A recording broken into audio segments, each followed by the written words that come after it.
If you are a personal trainer, I guarantee you have used a Google sign-up form to get leads at some point.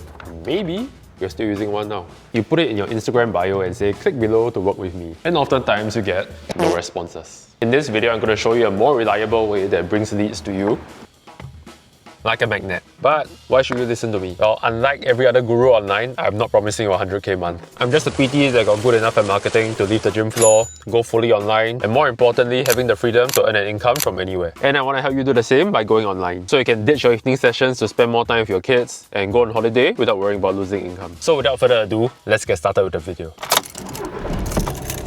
The simplest way of understanding why a Google sign-up form is the worst way to get leads is because you're asking for something without giving anything in return first. So think of it as like me at a club wanting to ask a girl to dance without getting to know her first, without buying a drink, without even bothering to ask her for a name. I just go up and say, hey, dance with me. The likelihood of that happening is going to be probably zero. She's going to think I'm a douchebag because I've not even made an effort to try to get to know her before asking for something in return. So that's what a Google sign-up form is. You're asking for someone's contact information so you can sell to them without giving them any reason to, which is why there's no surprise that you don't really get any responses on your form. I don't know why people use it and not get anything and still continue to use it. Can we please understand how mental that is? You know something is not working and you still use it. If your clients like continue hinging their hips wrongly and bending from their back doing a deadlift, you're telling them like, why the fuck are you continuing to do this, right? So same thing here. So what we want to do instead is provide a free resource, aka a lead magnet, that they can use so they feel compelled enough to reciprocate and give you their contact information because you've given them something that they can use to help them with their problems.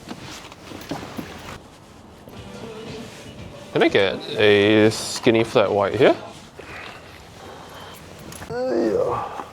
Going back to the lead magnet, why it's important is for two reasons. Number one, we want to give our audience something that they can use. You could come up with a fat loss grocery list. So I did one back home in Singapore where I did a Fair Price, which is a big supermarket in Singapore, a grocery list for that, for fat loss. Or if you specialize in glute training, it could be a bodybuilder workout. Or it could even just be something as simple as a calorie calculator. Something someone can use with fat loss or with training that you can exchange for an email address, which I'll get into a little bit later. Secondly is something that most trainers don't do, which is you want to give away every tool you have away for free, which might sound crazy because you should gatekeep the things that are supposedly valuable, right? But you just want to think of it as giving your audience the tools they need to do it on their own until the point where all they are missing is the implementation and the accountability, which is what you are going to provide. But before you get into it up, please keep this in mind. There are two things that can happen. One is you put so much effort into it that people can't believe they're getting it for free. Or two, you don't put in any effort at all and it becomes so underwhelming and people end up getting pissed for giving you their email address in return. So the rule of thumb is you want to make sure that we put so much effort into it that we can charge money for it. So for example, again, I used the fat loss grocery list that I did. There are about 100 items in there. I've tried probably close to 3/4 of it before I decided to put it in the list itself. So then when people got it, they were like, wow, there's so many things I didn't even know I could include in my diet. And from then on, I got many leads out of it and I also got clients out of it at the back end. So whatever it is that you are going to create, make sure that you're putting in so much effort that the person getting it is going to think, I can't believe I'm getting this for free, and then imagine what I would get if I actually paid him or her.